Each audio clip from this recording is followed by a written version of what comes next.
Hey, what's up, Fit Farmers? We got the at-home workout, or your little quarantine workout of the day for April 1st of 2020.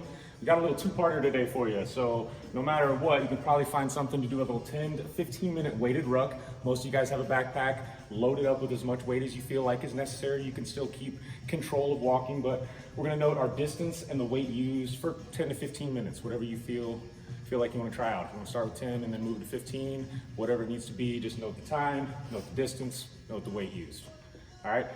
Then, once you feel like you're recovered from that, we'll move on to our Metcon. For the day is 40 handstand push-ups, and this is all just one time through. You'll hit 40 handstand push-ups, all before moving on to the next movement, which is single leg RDLs, all done on one leg or the other. You can start with the right or left leg. I don't really care. It doesn't matter one way or the other, but you'll do all on one leg and then all on the other. You'll move to 60 plank ups. We'll show you what that is, or it should have been already described in the warm-up part, or we'll actually describe that here in a second. I'm sorry, I'm a little confused on the order of which we're filming this stuff. But after the plank ups, which we will explain, we got 100 step ups, and we'll also explain a couple of these movements can be done with or without weight. If you have a dumbbell or a kettlebell or something that you can use, maybe even that backpack for the single leg RDL, you can add some weight. If you have that same implement or something that you can add to a step up, absolutely can add some weight. So we'll start explaining this stuff. First, we'll start with the ruck. Basically, Becca's got a backpack here. Probably would be a little heavier if she was going to go on a true ruck, and if you guys can look it up, you'll find videos of plenty of people actually showing you how heavy and what you can do. Army ruck is definitely a good way to build some endurance over the course of time. So you can either do this, you can do this in your house, you can do this around your yard and everything, or if you can get outside and move around a little more, absolutely do that. But backpack, some kind of weighted object. Some of you guys might actually have rucksacks that are a little more designed for it. I'm gonna ask one question real quick, Justin. So the ruck means that we are going for distance. So we don't stay in place, correct? Yes. So we're gonna go outside and we're gonna walk. Yep, we're gonna keep moving. And we might set a clock for 5 or 7 minutes. We'll go as far as we can and then we'll come back, correct?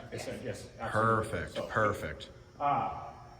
So once you have gotten done with your ruck, you've gotten recovered and all that, we're gonna go in with our Metcon, which again is the 40 handstand push-ups. If you have the ability to do handstand push-ups, you've got a setup that you can do it at home, absolutely. Do them against the wall any way that we've showed you before.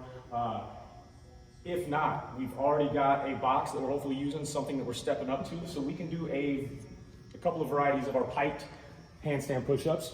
Becca's going off her knees to start off here. Big thing, notice how she's keeping those elbows tucked in. She's got a little triangle base of support when her head touches the ground or whatever we're going to at the bottom. And then she's driving that head towards the box as she presses. So we're gonna go with a pike position. If we can add a little more degree of difficulty by getting those toes on the box and adding more of that true pike, good. Biggest thing we want here though, whether we are upside down or even if we scale this to a dumbbell press or something like that, we want to be pressing in the frontal plane. We want to be pressing vertically, whether we're pressing ourselves upside down or we don't have any of this stuff, we're not comfortable getting upside down. We can do a dumbbell press overhead,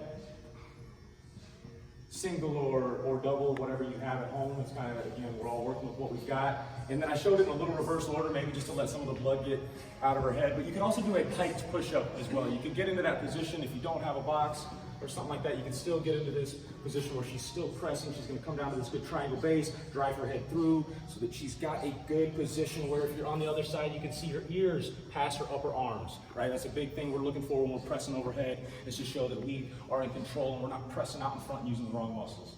So after those handstand push-ups, that's a lot of them, so break them up. It should be something that you could probably do at least 3 to 5, if not 5 to 7 at a time of. Shouldn't be something that you're just banging out all 40 or one at a time, absolutely not. Single leg RDL with no weight.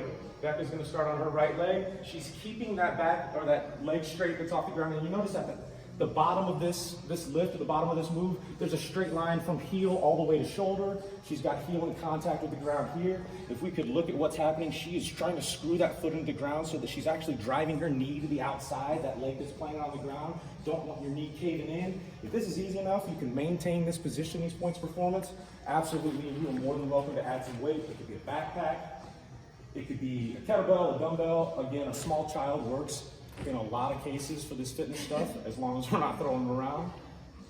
Probably fun for the small child. Shaken baby syndrome. There you go. Shaken baby. So the single leg RDL, again, for a lot of us, just that movement itself, controlling it is going to be a good starter. Adding the weight is going to obviously help you out a little more. The more skilled you become, the stronger you become in that position. The plank up, something we have not done yet. We maybe done it for a warm up. A lot of you guys have done this before, but she starts in a good plank position. Okay, she's going to replace her hands with her elbows back and forth. Okay, you're alternating back and forth, going from a plank position to a plank position on your hands. So basically, plank position on your elbows, plank position on your hands. One hand or one elbow at a time, moving in and out of position. Think about replacing so that she's got this nice vertical line, whether it's shoulder to elbow or shoulder to wrist. It's a nice vertical, stable support. She's not losing anything in that midline or that thoracic spine. She's nice and solid the entire time. Also, the closer you can keep your feet together, I'll make her get in that position, but don't have your feet way kicked out. If you can get them more and more narrow, it's going to challenge you more. That's going to be way tougher in this position than if she's got those feet kicked out. Thanks, sorry. Sorry, making Becca work a little harder. And then the step-ups, 100 step-ups to finish off that workout. And that is total, so you got 100 total step-ups, 50 on each leg. Ideally alternating back and forth. Becca's got a good rhythm right here where she steps up, alternates on top of the box, taps the foot down, and takes that foot right back up. It might seem a little confusing to start, but that's probably the best way that I've found. But either way you want to do it, as long as you're stepping up and down 50 times each to equal the 100 times total, you're good. Full hip extension at the top like Becca was doing, touching both feet at the bottom like she was doing, making her do a couple extra reps every time. Here, don't do this. That is not a full rep. That is a full rep. Knees and hips extended at the top. So, hopefully this works for you, gets the heart rate up a little bit, and hopefully we're back in this place before too long, because it's definitely lonesome when there's just 3 of us filming workouts.